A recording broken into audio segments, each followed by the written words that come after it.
Have you ever felt undeserving of your accomplishments? Or the feeling that you're not quite good enough for your job? Or simply that you feel people see a lot more in you than you see in yourself? And you don't believe them? Join the club.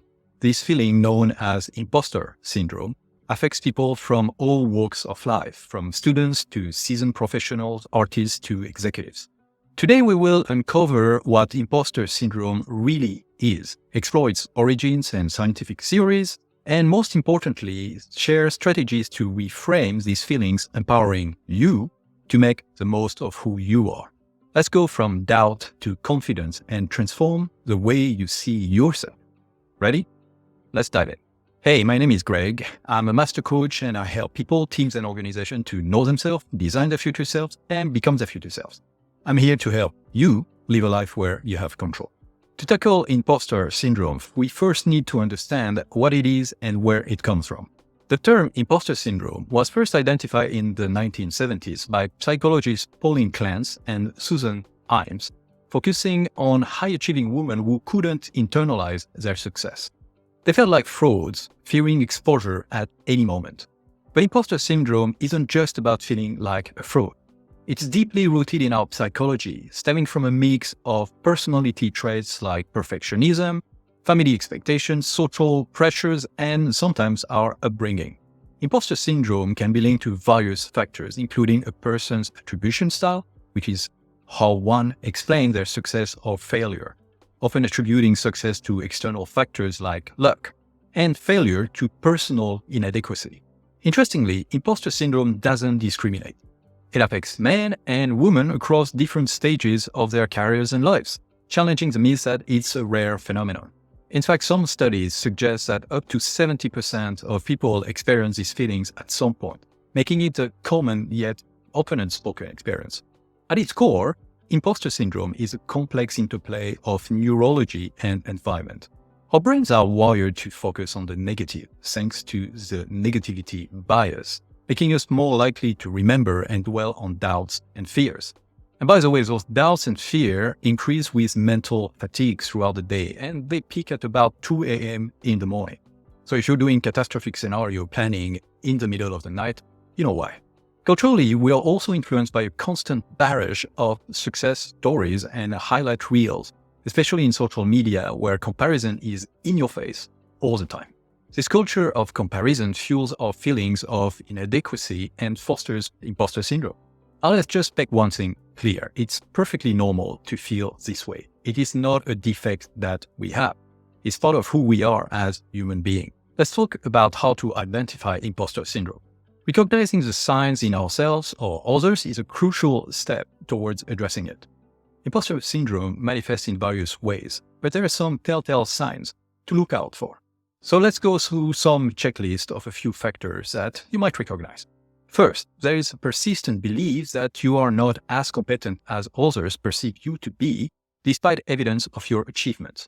Then there is a fear of being exposed as a fraud, accompanied by the tendency to attribute your success to external factors like luck, timing, or deceiving others into thinking you're more competent than you are. Another sign is the over-preparation or excessive effort that you put into tasks to ensure no one discovers your lack of skills, leading to burnout and stress. And let's not forget the difficulty in accepting praise or recognition, often deflecting it or attributing it to anyone but yourself. So, how many boxes did you tick? Every time that I took a big step in my corporate career, and there were a few, I felt like an imposter. When I started my YouTube channel, I felt like an imposter. When I started to coach people, teams, I felt like an imposter. The most successful people I know all felt like an imposter at some point in their lives. Dr. Valerie Young has categorized 5 distinct types of imposters that you might relate to. I certainly do. The first one is the perfectionist who is never satisfied with their achievements. The superwoman or superman who pushes themselves to work harder than those around to prove they are not imposters. The natural genius who feels ashamed when they have to work hard at something, believing they should get it right on the first try. That's my natural tendency. The soloist who prefers to work alone, thinking that asking for help reveals their fraudulence. the expert who fears being exposed for not knowing enough. Recognizing where you are with the checklist we talked about and also with those categories can bring the power to change. You like this video so far? Then you know what to do, and also subscribe and put the notifications on if you want to receive more content like this every week. And check out in the description all the links, YouTube videos which are talking about the concept of imposter syndrome if you want to learn more about it. Moving beyond recognition to actually overcome these feelings is all about reframing our mindset and adopting practical strategies to build confidence and self-compassion. First, let's talk about reframing our thoughts. Our mind is powerful, and the narratives we tell ourselves can shape our reality. When you catch yourself doubting your achievements or fearing exposure as a fraud, pause and challenge those thoughts. The catching part is the hard part, this pause. It will be difficult at the start, but you will get better at it. Imagine your doubts are like clouds in the sky, simply passing by. Acknowledge them, but don't let them define your sky. Replace them with evidence of your achievements and capabilities. There is an element of meditation in this. Now let's dive into some actionable strategies. First, keep a success journal. Document your achievements, positive feedback, and moments of growth that you have seen in yourself. And when you have doubt creeping in, then come back to your journal or come back to it every morning to set your mindset for the day. Next, embrace the power of yet. Instead of saying, I can't do this, add a yet at the end. This small word transforms a statement of limitation into one of potential and growth. I cannot do it yet. You shift from perfection to progress. Another key strategy is to actively seek constructive feedback. It can be scary, but understanding how others view your contribution can dismantle the false narratives that you're not enough. Much more about feedback in this video here. Also remember that you're not alone in feeling this way. Sharing your experiences can be incredibly freeing and affirming. Or if we go with Dr. Valerie Young's 5 categories. For the perfectionist, set realistic standards for yourself rather than aiming for perfection. Recognize that making mistakes is a part of the learning and growth process. To help with that, you can practice setting achievable goals for each project or task that you have. For the superwoman or superman, understand that overworking is not the antidote to feeling like an imposter. Balance your work with personal time to prevent a burnout. Allocate time for self-care and hobbies outside of your work. This can help in validating your self-worth beyond professional achievements. There's much more about you than your work. For the natural genius, accept that being skilled in something doesn't always mean achieving it without effort. Learning and mastery require time and patience. I'm still working on this one. Challenge yourselves to step out of your comfort zone and try new things without expecting immediate success. Celebrate the effort, not just the outcome. For the soloist, recognize the value of seeking help and collaboration. Asking for assistance doesn't make you a fraud. It makes you resourceful and proactive. Make it a point to ask for help or feedback on a project where you might normally struggle if you do it alone. And then make sure that you know the positive impact of this collaboration. For the expert, understand that you can't know everything, and that's okay. Focus on continuous learning rather than knowing all the answers up front. Identify areas for growth and pursue new learning opportunities, whether it's through courses, books, or workshops.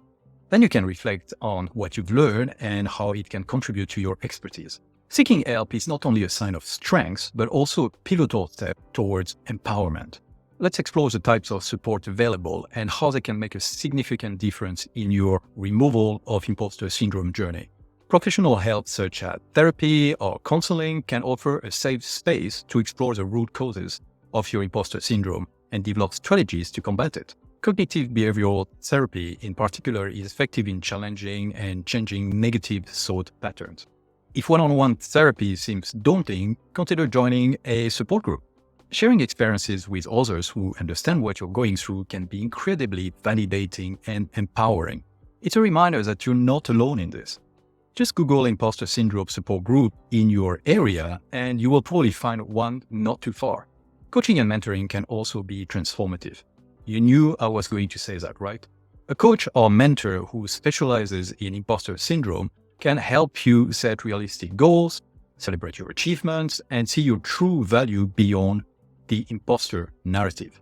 And don't underestimate the power of educational resources either. Whether it's books, workshops, and online courses about imposter syndrome, they can offer insights and strategies for overcoming it. Knowledge is power, and understanding more about imposter syndrome is a step towards deflating it. To conclude, I would say that imposter syndrome doesn't have to be a lifelong struggle. With the right support and strategies, you can overcome these feelings and step into your power. You have so much to offer, and the world needs your unique talents and abilities. To leave you with a thought, let me quote the great Nelson Mandela. I learned that courage was not the absence of fear, but the triumph over it. The brave man is not he who does not feel afraid, but he who conquers that fear.